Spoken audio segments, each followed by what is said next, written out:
Okay, so we'll start 3 bows to the Buddha. Okay, 1, 2, 3.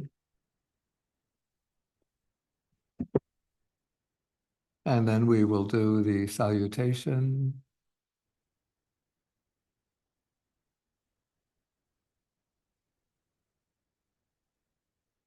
Just one time. Namo tassa bhagavato arahato samma sambuddhassa. Homage to the Blessed One, the Worthy One, the fully enlightened one. Okay, so good morning, everybody. And today we are already in the month of November. It seems the seasons are passing so quickly. I merely blink my eyes and the leaves of summer are gone. Right. Okay, so we're continuing now with our reading of the Anguttara Nikaya, Numerical Discourses, Book of Sixes, and this is our third session on the Nibbedika Sutta, what the Buddha called, or what's translated as a penetrative discourse. And let me share the screen now.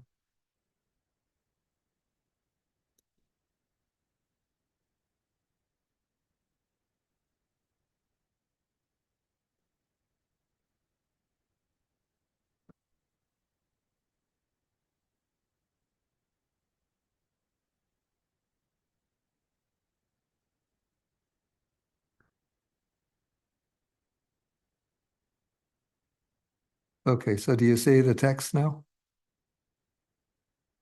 Yes, now we can see it. Okay. Thank you. Spotlight. Spotlight yourself. Spotlight. Ba. Spotlight. Oh, spotlight myself. Okay.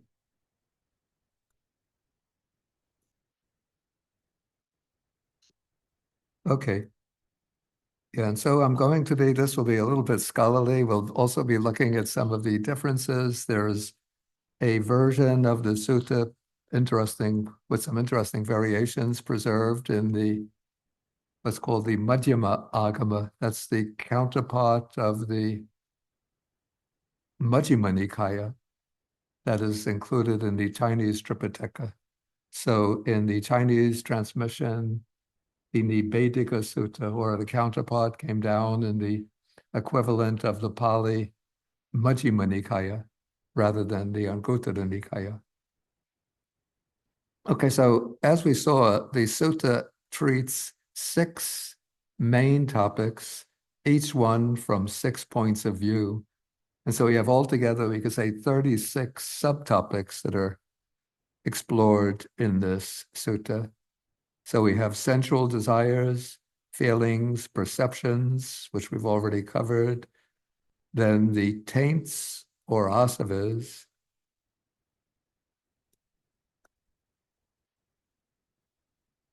Then karma, and then suffering. And then each is explored from 6 angles. So what it is, what is meant by that particular term, the origin of that particular factor, the diversity within it, its result, its cessation, and the way leading to cessation. And so we've already covered sensual pleasures, feelings, and perceptions. And now we come to the 4th theme.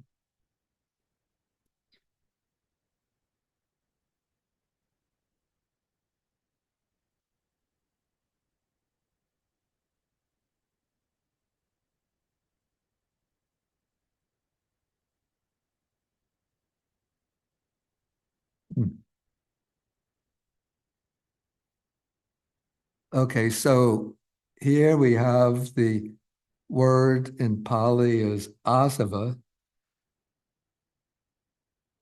And let's look at the Pali, which is much more precise than any English translation.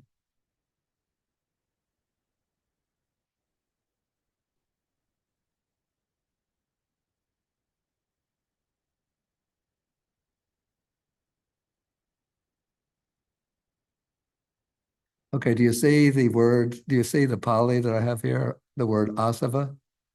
Yes, Bhante. Okay, the word asava comes from the verbal root su, which gives us, I think I followed Venerable Jnana Moli in translating asava as taint. But the word asava actually comes from the verbal root su, which gives us a verb savati, which means to flow, and it has a prefix a. And there's some ambiguity about the prefix, whether it means in or out. So asavati, the verb, could mean to flow in, or it could be taken to mean to flow out. And so some translators have used, for asava, have used outflows. Others have used influxes, which means flowing in. As I said, Venerable Nyanamoli didn't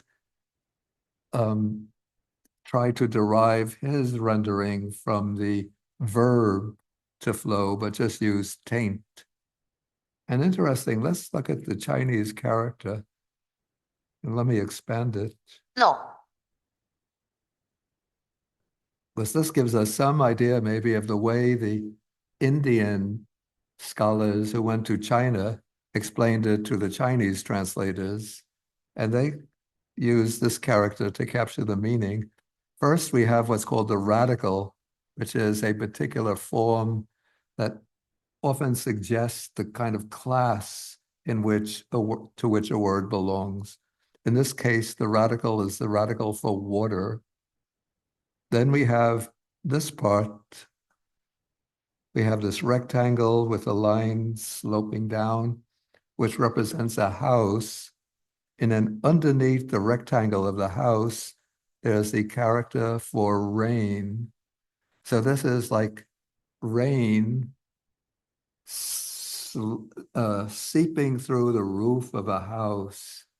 So what happens when the rain seeps through the house is that we say that it's leaking. The roof is leaking. And so maybe on the basis of this character, a good rendering for asava would be leakages, or maybe simply leaks. Okay. No leaks.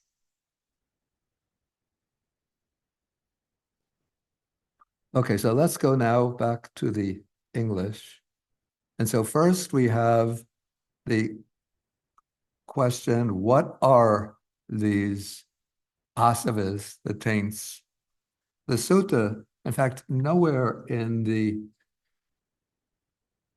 sutta text itself do we actually find an explanation of the real meaning of the word asava. Rather, what is done when the question is raised, what are the asavas?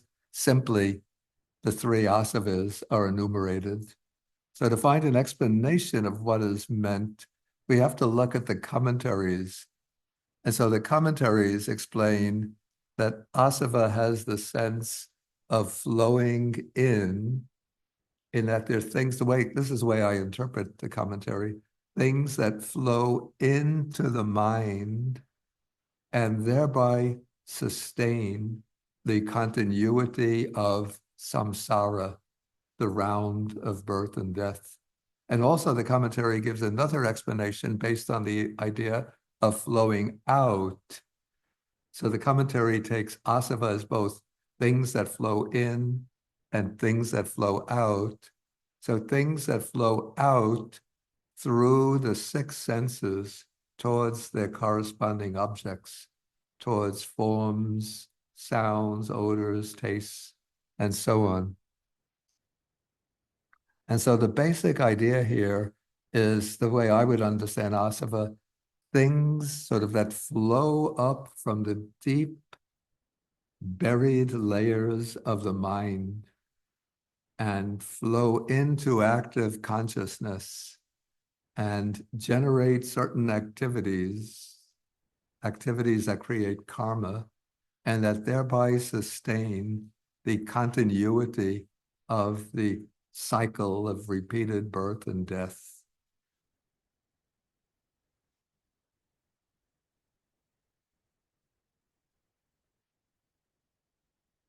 Yeah, sometimes the question might be raised, like, what is the relationship of the asavas to, we have the three bad roots, the three unwholesome roots. The three unwholesome roots are greed, hatred, and delusion. So what is the relationship? So the taint of sensuality, which really means sensual craving,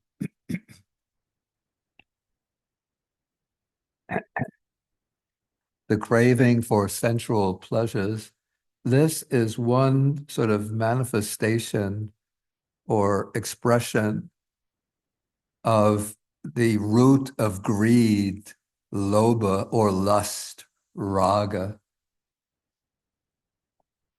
The taint of existence, which means not that existence itself is a taint, but this is just a short expression for the taint of craving for existence, the craving that binds us to repeated existence. So this is another expression of the root of lust or greed, the greed, lust, or craving for continued existence. So these two asavas are manifestations of the bad root of greed or lust. And then the taint of ignorance, ignorance is pretty much avidya, is a synonym for moha, delusion. So the taint of ignorance is a manifestation of delusion, the root of delusion. And notice that among the asavas, we don't find any manifestation or variant on the second evil root, dosa, hatred, anger, ill will. And the question comes up, why is dosa missing there amongst the asavas, amongst the taints? And I haven't found that question raised any place, either in the sutta text, in the Abhidhamma, or the commentaries. So I just give, maybe it's in some sub commentary, but I haven't read them all. So I just give my interpretation. I believe that the asavas have the most fundamental level or the most fundamental function in sustaining the round of samsara. So these are things that actually bind us to the cycle of repeated birth and death. Now, the evil root of hatred, dosa, is a cause for unwholesome karma. It is manifested either in thoughts of hatred and resentment, ill will, aversion, and in actions like evil speech, hurtful speech, or violent action, destructive action. And so hatred is a causal factor of karma, and that karma will lead to bad state. If it matures, it will lead to bad states of rebirth. But hatred itself is not directly a factor that, or it's not a factor that directly and forcefully binds us to the cycle of repeated birth and death. Of course, to gain liberation, we have to eliminate both greed and hatred. But hatred doesn't have that same binding function, that propelling function, driving beings through the cycle of birth and death, that craving and ignorance or greed and delusion have. So therefore, hatred is not mentioned amongst the three taints, the three asavas, but it's mentioned among the three unwholesome roots, because those are roots in the sense that they are the causes for creating karma. So that's my interpretation. Okay, so these are the three taints. And then we have what is the source and origin of the taints? And then the answer is given. Ignorance is their source and origin. And then this leads to a kind of interesting dilemma, what seems to be a certain, like a vicious cycle. So we have ignorance is the origin of the taints. And then amongst the taints, we have one of them is the taint of ignorance. So ignorance causes the taint of ignorance. And so how do we get out of it? Yeah, we find this dilemma is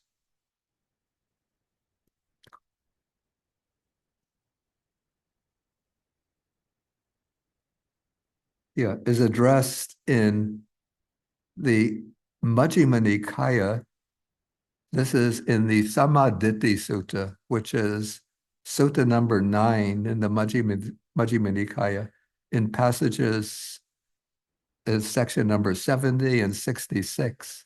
So here, Venerable Sariputta is speaking, and he brings up the question, what is the cause of the taints? And he says, with the arising of ignorance, there is the arising of the taints. And with the cessation of ignorance, there's the cessation of the taints. And then in section 66, the question comes up, well, what is the origin of ignorance? And with the arising of the taints, there is the arising of ignorance. With the cessation of the taints, there's the cessation of ignorance. And so there seems to be like a vicious cycle where the chicken gives birth to the egg, and the egg gives birth to another chicken, and that chicken, if it's female, will give birth to another egg, which will give birth to another chicken. So how do we break the vicious cycle? Well, the way to end, it's not really a vicious cycle, because it all sort of hinges upon ignorance. And so we have the capacity to eliminate ignorance, and we eliminate ignorance by cultivating the path that gives rise to wisdom. So when wisdom or panya or vijja arises, it eliminates ignorance. So that is, ignorance is the origin of the taints. And what is the diversity of the taints? Let me spread this out. Okay, so here the text explains the diversity of the taints by way of their capacity to lead to the different realms of existence. So we have taints that can lead to hell. So I would say that this is probably where the taints give rise to that unwholesome root of hatred, especially kinds of hatred expressed in violent and destructive action, leading to hell. Taints that lead to the animal realm, probably that would be a gross involvement or obsession with sensual pleasures and with sort of simple blind delusion. Taints leading to the realm of the pretas or afflicted spirits. I would assume that this would be the kind of craving expressed by way of miserliness and selfishness and sort of obsessive clinging to one's possessions. Then taints leading to the human world. These would be taints that come to expression in wholesome karma, limited wholesome karma, and taints leading to the Deva world, to the heavenly world. So that is the diversity of the taints. Then we have what is the result of the taints. And so in the Pali, this is a little bit obscure to me. So it says, one immersed in ignorance produces or creates a corresponding individual existence, which may be the consequence, the result either of merit or demerit. I think the point, if I could put it in sort of simple, maybe clearer English, is that when one is immersed in ignorance, then one engages in various kinds of karmic activity, which might be either wholesome karmic activity, which is here called merit, or unwholesome karmic activity, here called upunya, demerit, and that wholesome meritorious activity will create a desirable individual existence, relatively speaking desirable, but let's say a fortunate individual existence, that is, in the human world, at least under fairly safe and comfortable conditions in the human world, or an individual existence in the deva world, whereas demerit will create a rebirth in the three bad destinations, the hells, the animal realm, the realm of afflicted spirits, or maybe some combination of merit and demerit could create a rebirth in the human realm under difficult conditions, subject to extreme poverty, to war, to famines, to climate disasters, and so forth. So that is a result of the taints.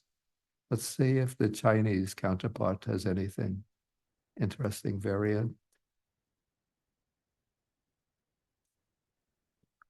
Actually, I think it's a bit clearer on this point. So it explains what is the result of karma. So one who's enveloped in ignorance and who is 4 stained by the asavas, and because of this, will receive the result. And that could be that they obtain, I think, implied rebirth in a good destination, or they obtain rebirth in a bad destination. So that is how one knows, how one understands the result of the taints.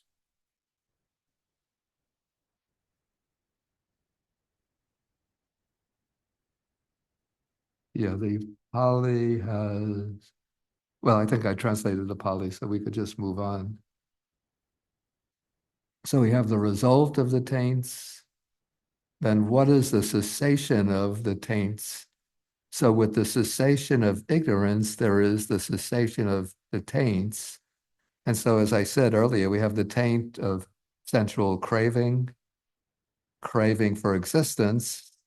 So obviously, with the cessation of ignorance, these will cease.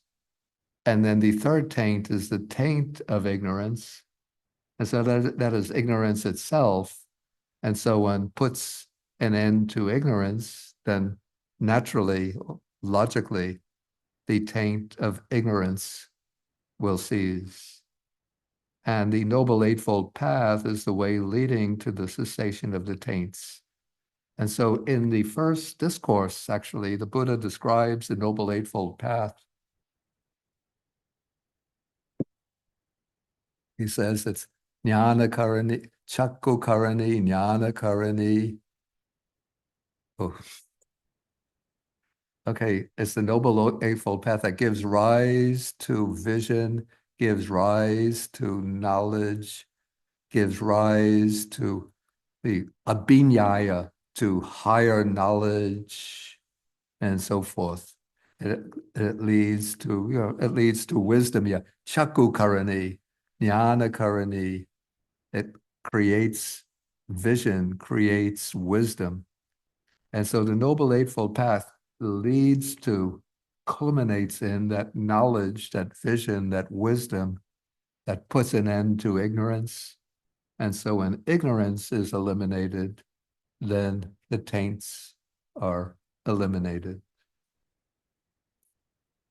And so it's in that way that the noble disciple understands the taints from those 6 angles what the taints are, their origin, their diversity, their result, their cessation, and the way to their cessation. And then the Buddha says, when one understands the taints from those 6 angles, one understands this nibbedika brahmacharya, this penetrative spiritual life, to be the cessation of the taints. Yeah, one thing that occurred to me actually just a few days ago, which I didn't occur to me earlier. But we have this, let's see where I can write.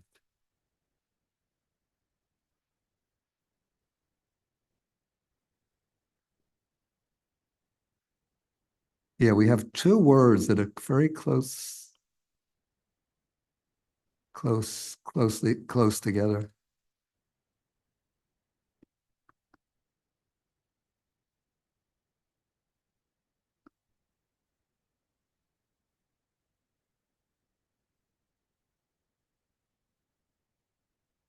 Okay, we have 2 words which are both, I think in English, I've been translating them both as penetration.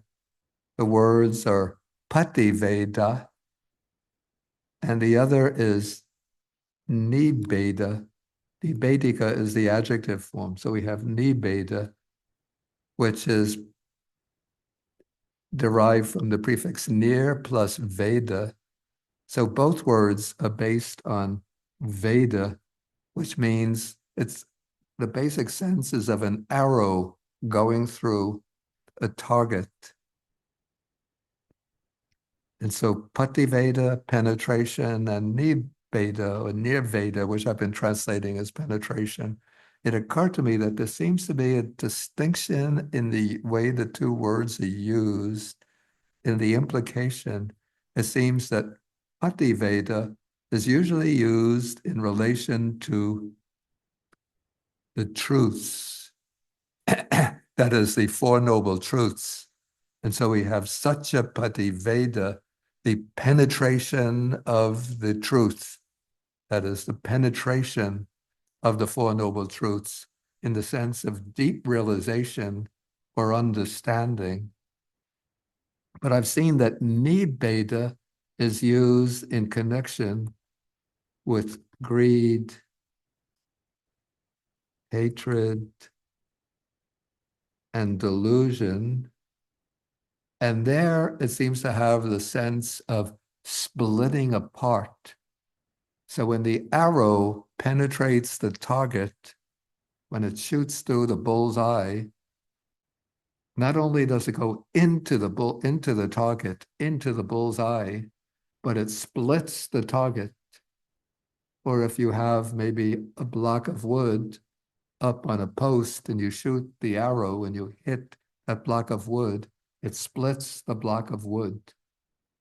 So nibbeda seems to have more the sense of splitting apart, whereas pativeda has the sense of deeply penetrating into. That's just a thought that occurred to me. Okay, maybe any questions come up in relation to the section on the asavas. Let me see where. Okay. Okay, I see. Okay. So we'll take in order. So Doran. Hi, Bhante. Thank you for taking my question and for your teachings.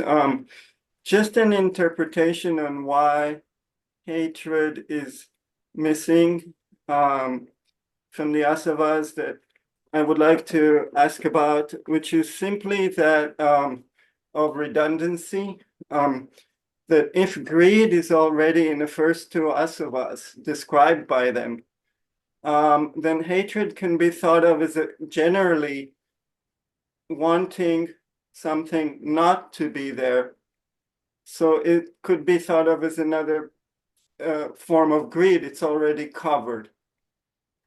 Yeah, I don't think so. I think it's the point you make is true, that hatred often takes the form of wanting something not to be. Well, let's say, let me see how to put this. Okay, when something is disagreeable, you want it not to be in a certain way, but sort of psychologically in the Buddhist text, hatred is repeatedly treated as a distinct mental factor or motivating factor. Yeah, and so I don't think you could say that it's completely subsumed by greed. Otherwise, there would be no reason in the unwholesome roots to enumerate hatred separately. Yeah, so that would just be my understanding. That makes sense. Thank you. Okay, Kilaya?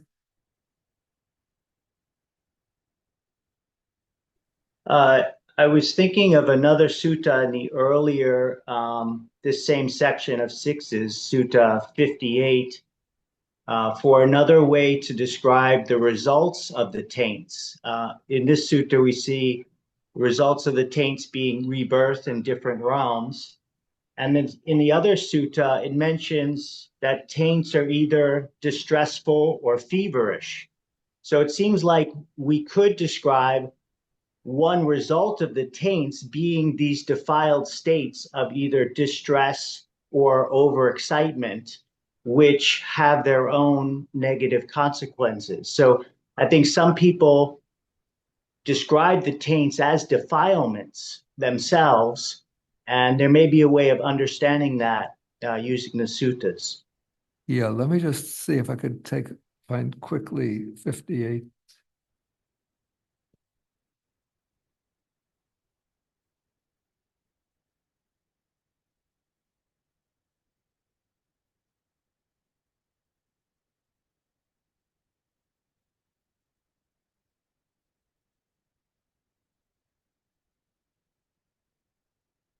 Oops.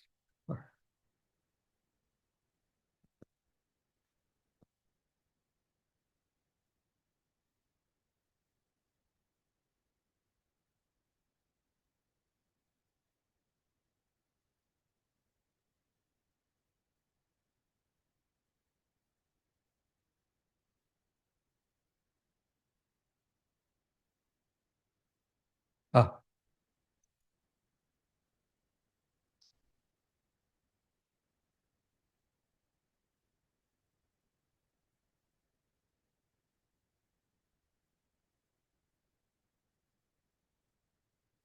okay, so this is on, this sutta speaks about 6 ways of abandoning the taints. Does it mention that the taints have results in different realms? Let's see. Not results in different realms, but results, it says, these taints distressful and feverish that might arise in one who dwells unrestrained, for example. Yeah, okay, now I see. Yeah, I'm not sure that being distressful and feverish, that those are the results of the taints. I would say that is more sort of the mental states that accompany the taints rather than results. Okay, because it's saying these taints do not occur in one who dwells unrestrained. And it's specifically, I had the impression that they were being avoided, and through being avoided, these same things, distressful and feverish, do not occur to one who is not subject to these taints because of restraint or what have you. Yeah, but I think that distressful and feverish, these are ways of, I would say, characterizing the state of mind of one in whom these taints have arisen and become active, rather than vipaka. Vipaka is something that's an actual result rather than an accompanying quality. Yeah, maybe the English word result is somewhat more broader and more flexible in meaning than the Pali word vipaka. Okay, let us see if we can. Oh, a bunch of questions. Oh, we already did Kilaya. Okay, so V. Yes, good morning, Bhante. I have a question regarding tanha. I think in tanha we have the kama tanha, bhava tanha, and vibhava tanha. Yeah. Somehow that vibhava tanha is not part of the asava. Yeah, it's not included amongst the asavas. Again, I would say the same reason. So as for the omission of hatred, that vibhava tanha is taken to be the craving for personal annihilation, for a non-existence. And I think the Buddha included that in the explanation of the Four Noble Truths, because this was sort of one of the factors that underlied the formulations of some of the speculative views that were common, or at least prominent amongst the philosophers of his time, the ascetic philosophers, who were seeking this annihilation, personal annihilation. And yeah, so that view, I think, and that kind of craving, it's not as fundamental to the extension, to the maintenance of samsara as the craving for sensual pleasures and the craving for continued existence. Yeah, again, that's my understanding. Okay, thank you, Bhante. No further question. Okay. Okay, then we'll take just one more, because then I want to try to move on to karma. And Yorang, Yorang. Oh, you're here. I guess that's the way. I should have been looking out at the room. I'm too much habituated to the use of the. Concept of asava appeared in Buddha's original teaching, or was it a later concept? Or was it a Later concept? later concept? It seems to be very, very fundamental, because the suttas in which the Buddha describes his experience of enlightenment, he says he directed his mind to the destruction of the asavas, and then that leads into the realization of the Four Noble Truths. And then we have the three higher knowledges that he says that he attained. And the third one is the asava kaya jnana, the knowledge of the destruction of the asavas. Yeah, but I think maybe what's an important point I should have mentioned, that the idea of the asavas was not original to the Buddha. Maybe that's what your question indicates, that the idea of asava was already sort of held by the various ascetic groups contemporary with the Buddha, and particularly with the Jains. So the Jains speak about asavas, and their aim is the destruction of the asavas as well. But the Jains had a different understanding of asava than the Buddha. The Jains took asava as the flowing, in their conception, when you create karma, the karma takes on a kind of material form that flows in and stains the soul, the originally pure soul, the jiva. And so the Jains use the word asava to indicate that flowing in of that karmic material, the particles of karma that cover up and stain the originally pure soul. Okay, let us move on so that we take in the section on karma. Whoops.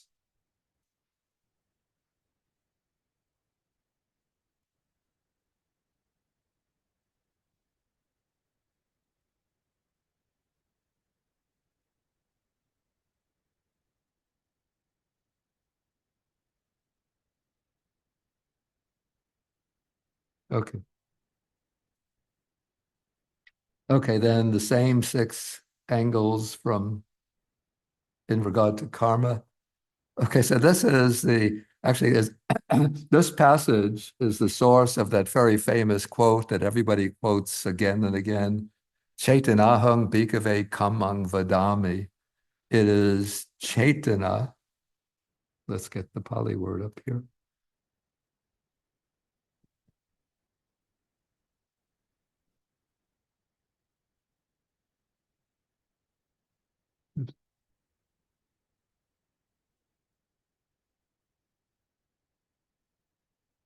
Yeah, Chaitanahang bhikkhave kamang vadami. So the word that the Buddha is identifying here with kama is chaitana, which is volition, or you could say it's acts of will. Maybe you could say intention. Various translators use different translations. And the reason why the Buddha, or at least this is a speculation, why the Buddha gives special emphasis to chaitana, volition, as the determinative factor behind karma is to contrast his own position with that of the Jains. According to the Jains, at least the way I understand it, that every action creates karma. So if you are walking down a road, like a dirt road, and there are some ants under the dirt, and you step on the soil and you crush the ant, for the Jains, you're creating negative karma. If you breathe in like these little invisible, and sometimes during the summer when there are these little tiny insects flying around, sometimes we accidentally breathe them in and then they die. For the Jains, when you're doing that, you're creating karma, negative karma. But for the Buddha, there has to be that volition, which means the knowing intention behind the action for it to create karma. So from the Buddhist perspective, when we unintentionally breathe in the little insects or unintentionally we step on the ant, then we're not creating the karma of killing. Okay, so the Buddha gives this sort of psychological emphasis on the understanding of karma. But sometimes some interpreters say, therefore we could say that karma is simply intention, simply volition. But the second part of the Buddha's statement contradicts that.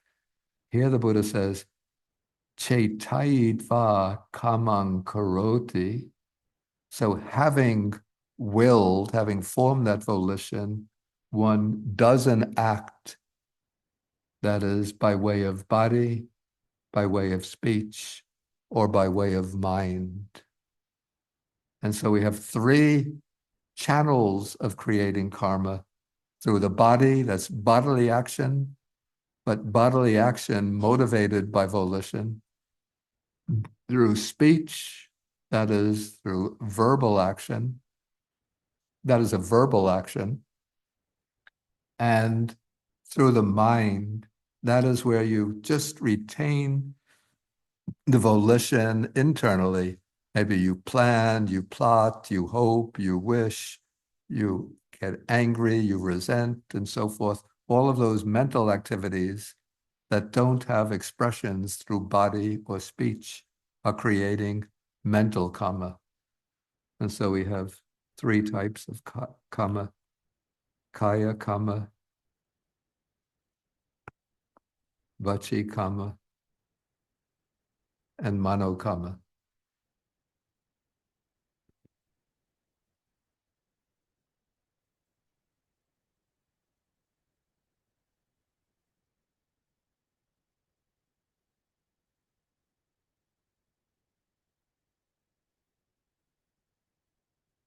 Okay, then what is the source and origin of contact?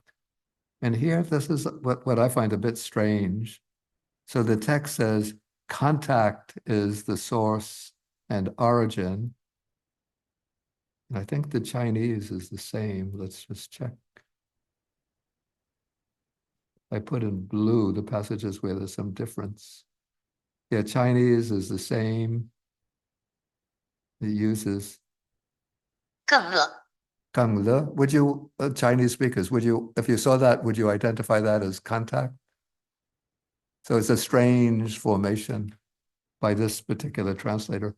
But what I found of interest is that there are some other passages which seem to me to make better sense as for the origin of karma.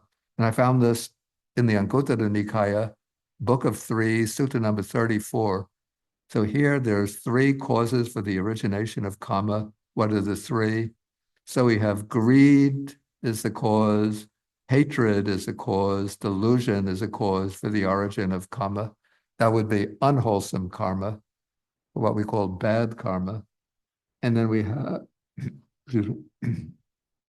we have three other causes for the origination of karma. So what are those three? Non-greed, non-hatred, non-delusion. Non-greed, sometimes identified generosity and renunciation. Non-hatred, manifest as kindness or compassion. And non-delusion, positively expressed as wisdom, insight, reflective understanding, and so forth. So these will be the causes for the arising of good karma. And to my way of thinking, this is much, much clearer than taking contact. I think when it said contact is the origin of karma, probably that is formulated from the standpoint of karma is volition, and at each moment, an act of will arises through contact. So there's contact with an object, the mind contacts an object through one of the sense faculties, and then we respond to that object in one way or another, and that response, that is driven by volition, and so that volition depends upon contact. So that is what I would call a moment-by-moment understanding of the origin of karma. But from a more ethical point of view, where we're looking at karma as an ethical factor, determining the moral qualities of our actions and the long-term results of our actions, it makes better sense to me to take greed, hatred, delusion, and non-greed, non-hatred, non-delusion. Okay, what is the diversity of karma? So there's karma. This is the tendency of karma. Karma to be experienced in hell, in the animal realm, in the realm of the pretas or spirits. Karma to be experienced in the human world, and karma to be experienced in the deva world. So those are the tendencies. The karmas are of different types.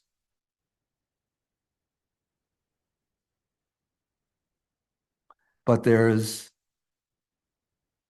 a lot of sort of interactions between the karmas.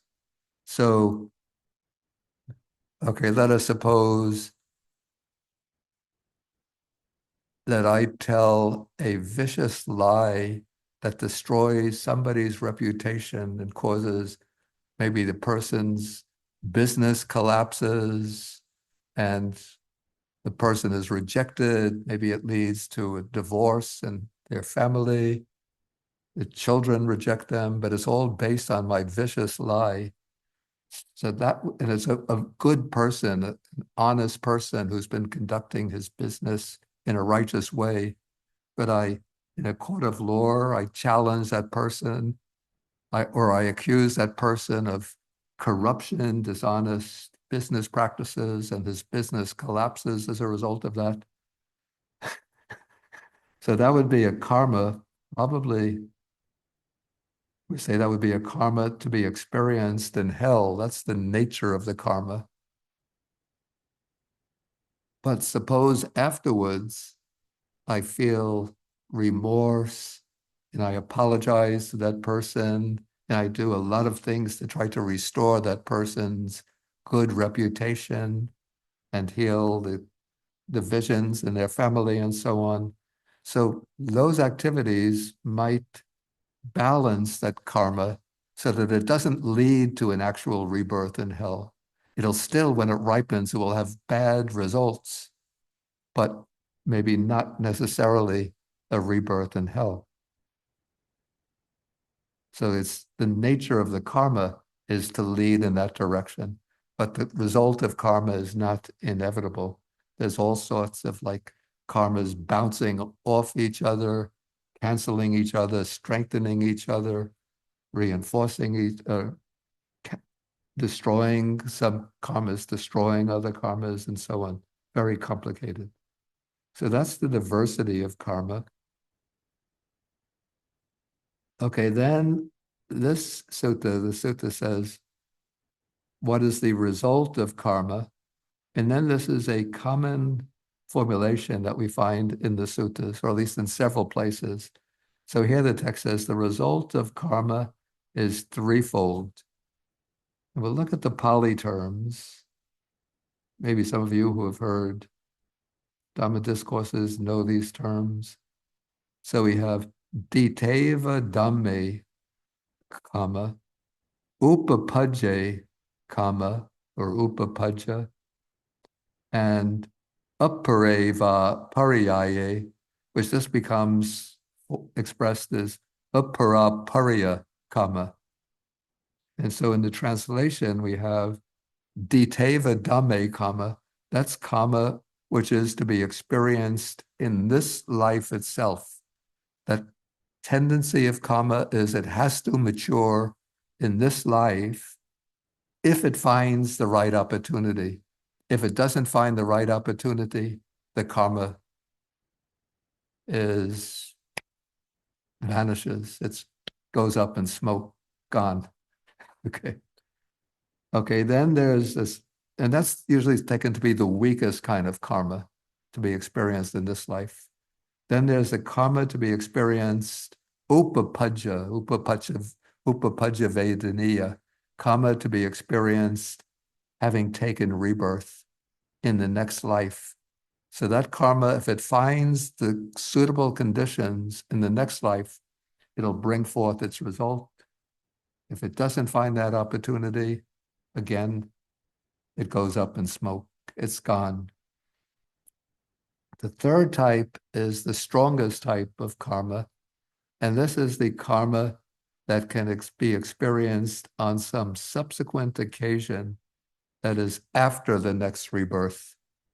That is the way the commentaries take it. Though my supposition is that this means karma that can be experienced at any time, either in this life, on the next rebirth, or any time into the indefinite future. And the classical example of this is, or the person who's taken as the classical example of this is the Buddha's second chief disciple, Moggallana. It's said that long ago in his samsaric past, Moggallana, not as a monk, he was a layman. For some reason, I don't remember the reason, but he killed his parents. He arranged for the murder of his parents. And that's an extremely dark, heavy kind of karma. So as the direct result of that, he was reborn in hell and passed through some extended period, suffering all of the miseries of hell. But then he was released from hell, took rebirth elsewhere.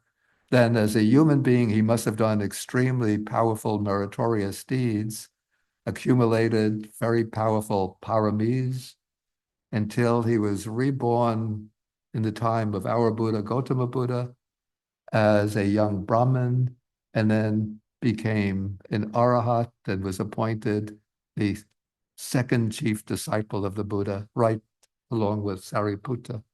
But that karma, that heavy karma of killing his parents, there was still some portion that had not yet been exhausted. So do you know what happened to Moggallana? You know the story? Yes, Bhante. Okay. So, Absolutely. a Yes. number of people are shaking their heads, yes, but I'm going to tell it anyway. Okay, so this would have been probably in the Buddha's 80th year, and Moggallana, I think, was more or less the same age of the Buddha. There were some of the non-Buddhist ascetics that were envious of the Buddha because the Buddha was very successful and famous and popular, and their support had gone down a lot. And so what they did is they got some of these, hoodlum types, offered to pay them a sum of money and said, you know that monk that follows the Buddha around? Yeah, that's the one. Find him when he's alone and kill him. And so when they saw that Moggallana was alone in his hut, they came to Moggallana. And Moggallana realized what was happening, that they were about to kill him. And Moggallana was the disciple foremost with psychic powers, with so-called magical or mystical powers. And so they came for Moggallana, and Moggallana, it's not that he was attached to life and afraid of death, but he wanted to prevent those hoodlums from committing the unwholesome crime or the terrible crime of killing the chief disciple of the Buddha. And so Moggallana locked his door, the door to his hut. But the hoodlums broke through the door. And Moggallana used his power to put up an invisible shield so that the hoodlums couldn't get hold of him. But the invisible shield was useless. And the hoodlums got Moggallana and almost killed him. And then Moggallana, badly injured, came creeping over to the presence of the Buddha, paid homage to the Buddha one last time, and then he recited some praise of the Buddha, and then he passed away there. And so that was the result of that crime that he had committed ages and ages ago. So that is the example of karma to be experienced on some subsequent occasion.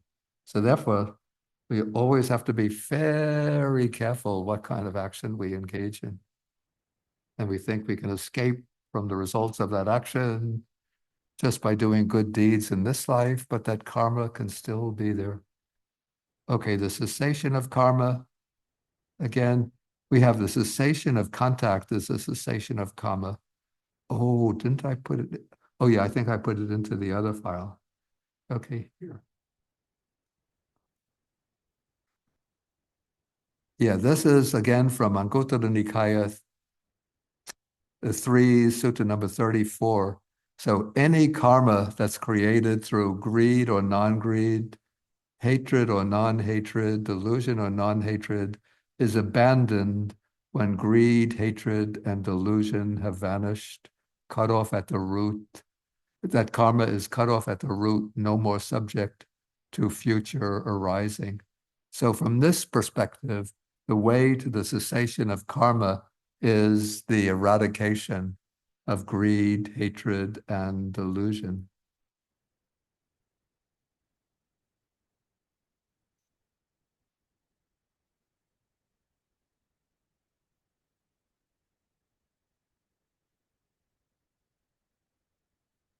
Okay, so we have result of karma, cessation of karma, and the way leading to the cessation of karma. Again, it's the Noble Eightfold Path, because the Noble Eightfold Path, we could say in this case, it leads to the destruction of greed, hatred, and delusion. And so when greed, hatred, and delusion are destroyed, then there's no more creation of new karma. And the old karmas will continue to bring their results through the rest of the lifespan. But there's no new karma created and stored up. And so that's the cessation of karma. Okay, so at this point, yeah, we've covered 4 and 5. So if there are any questions, then we can take those questions. Let me get... Okay, Samangi. Yes, Bhante, thank you for your teaching. So I was under the impression that when you become an arahant, when you attain enlightenment, that all your karmas get cancelled. I don't know how to say it, but apparently some don't. How does that work? No, it's not correct that all one's karmas get canceled. The karmas remain, and the karmas still have their capacity to bring results through the rest of the lifespan until the passing away and the attainment of the final nibbana without residue. Even the Buddha experienced the results of some past karma. It said that the Buddha had backache, and I think some texts say headache, and that's said to have been the result of a bad karma in some past life that was now manifesting in his life as in his last life as the Buddha. Okay, friends. Good morning, Bhante. I have two questions about the taints or the asava. The passage we just read here in Anguttara Nikaya seems to be the same passage in middle length number 9, which is about right view. And what is described there is the origin of asava is ignorance, Yeah. but the passage just before that passage in the middle length set the kind of a circular logic, because it said ignorance, the source of ignorance is asava or the taint. Yeah. And then the next passage said taint is the source of taint is ignorance. So there's a circular logic, and how do we account for that? Yeah, that's what I said. I don't know if you were here when I was speaking, that there is that. In fact, I took that passage from the Samaditi Sutta in the Majjhima Nikaya, and I said that it looks like a circular logic or a vicious cycle, but it isn't really, because, okay, ignorance gives rise to the taint of ignorance. The taint of ignorance gives rise to more ignorance in the future. So that is what prolongs the cycle of birth and death, of samsara, life following upon life.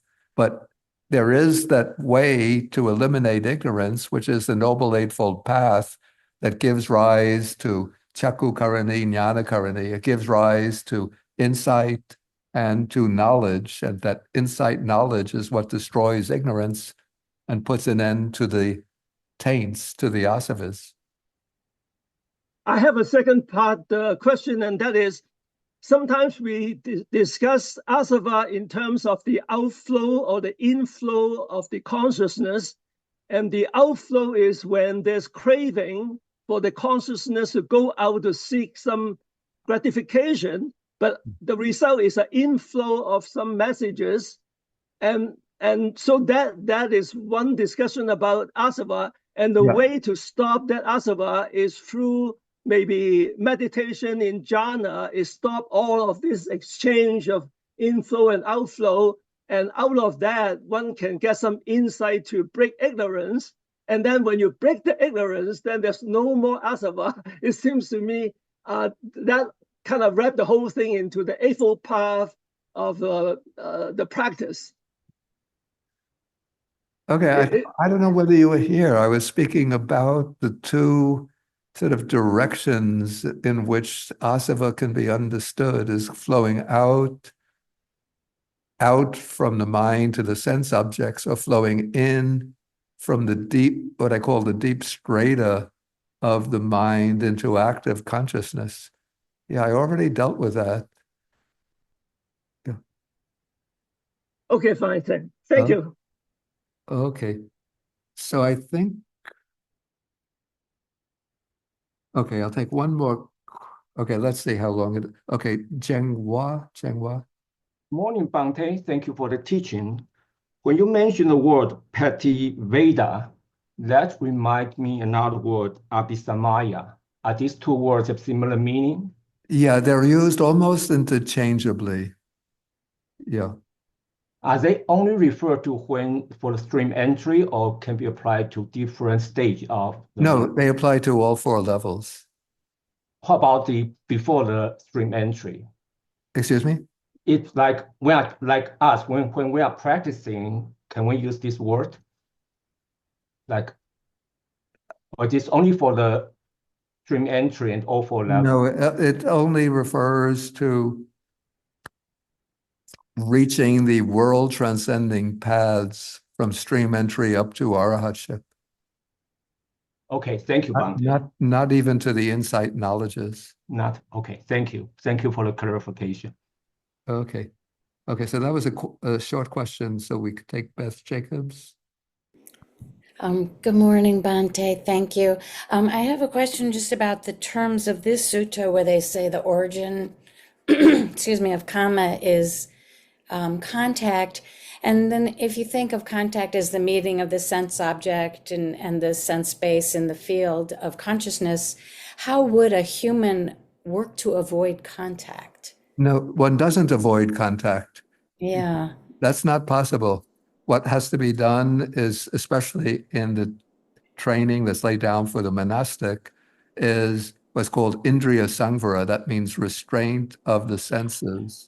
So contacts take place, and naturally one is going to see forms, hear sounds, and experience the other sense objects, but one has to train the mind so that abhijja domanassa, that is craving and aversion, don't arise in response to the sense objects. Thank you. That's helpful. Okay, I think we Take can care. squeeze in one more question. So this will be Div Patel. Okay. Okay, Div, you go first. Yes, thank you, Bhante. I had a question sort of dealing with the idea of the cessation of karma. So there was the idea like how an arahant technically still has to like wear away karmas that they had from the past until the end of life. I guess it was quite curious because I imagine like because like the infinitude of like past Wait, lives I'm that not hearing so clearly. But start again. yes, I was curious about how like Arhants are able to wear away like their past karmas up to their death, just because it seems like because of like the almost infinity of past lives that it'd be a lot of karmas that have to be worn away in a rather short period of time from the Arhants awakening to their passing away in their last life. Yeah, I mean, one doesn't destroy that karma with one's enlightenment. The karma is still there, and it just has that tendency to continue to ripen as long as the body continues, the life faculty continues, the karma has the opportunity to ripen. Okay, I'll try to quickly get Allison if you have a simple, did you have your hand? Okay. Maybe you have to come closer or use that microphone.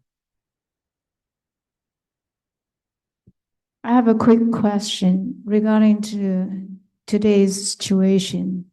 How do you put fear of others or fear of unknown, fear of death Yeah. into in today's what you're talking about? Is it asava or is it karma? It's a completely different area. Yeah.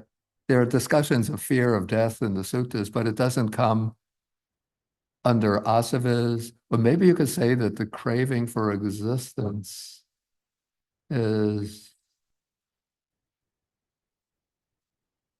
maybe fear arises when the craving for existence is challenged or endangered in some way.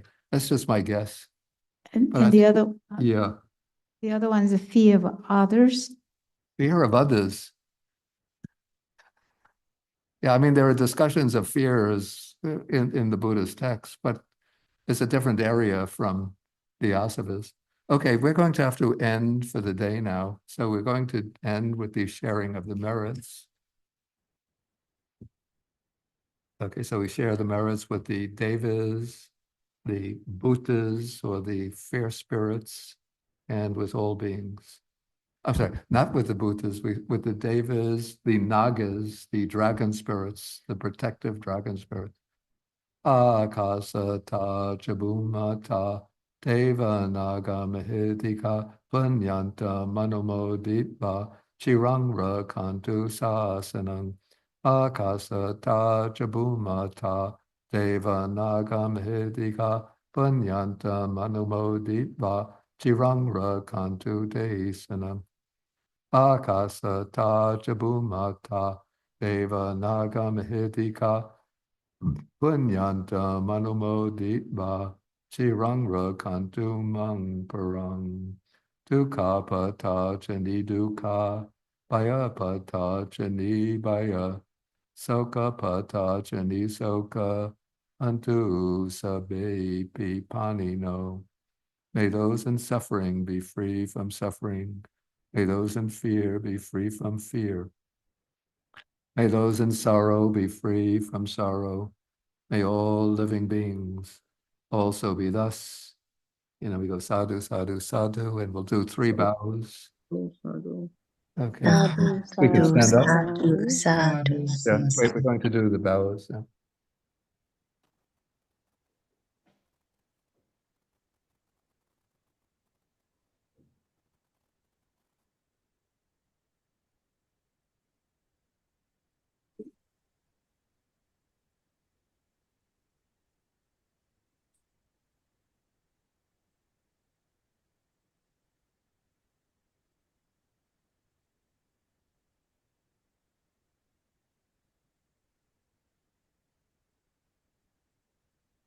Okay. Okay, thank you all for joining us. And a bow to Bhante. Thank you, Bhante. Thank you, Bhante. Thank you, Thank you, Bhante. Thank you, Bhante. Thank you, Bhante. Thank you, Bhante. Bhante. Everyone, Sadhana, have a good lunch, Bhante. Be safe and be well. Thank Thank you, you. Bhante. Thank you, Bhante. Let me open up. Thank you, Bhante. Thank you, Bhante. Sadhu. Thank you, Bhante. Sadhu. Sadhu, Namo sadhu. Buddhaya. Thiruvan Thank Sarnai you, Bhante. Bhante. Take care, Bhante. Bhante. Thank you, Bhante. Have a good lunch, Bhante. Bye, Bhante. Thank you very much, Bhante. Thank you, View Bhante. to Take care, gallery Bhante. view. Okay, so everybody can see everybody else now. Yes. Thank you. Thiruvan Sarnai Bhante. Take care of yourself. Be safe. Take care, happily. Okay. Thank you, Okay, so I'll be going up now. Bhante, take care. Okay, so we're going to end the program now. Okay, Bhante. Thank Take care. Bye. Bye bye.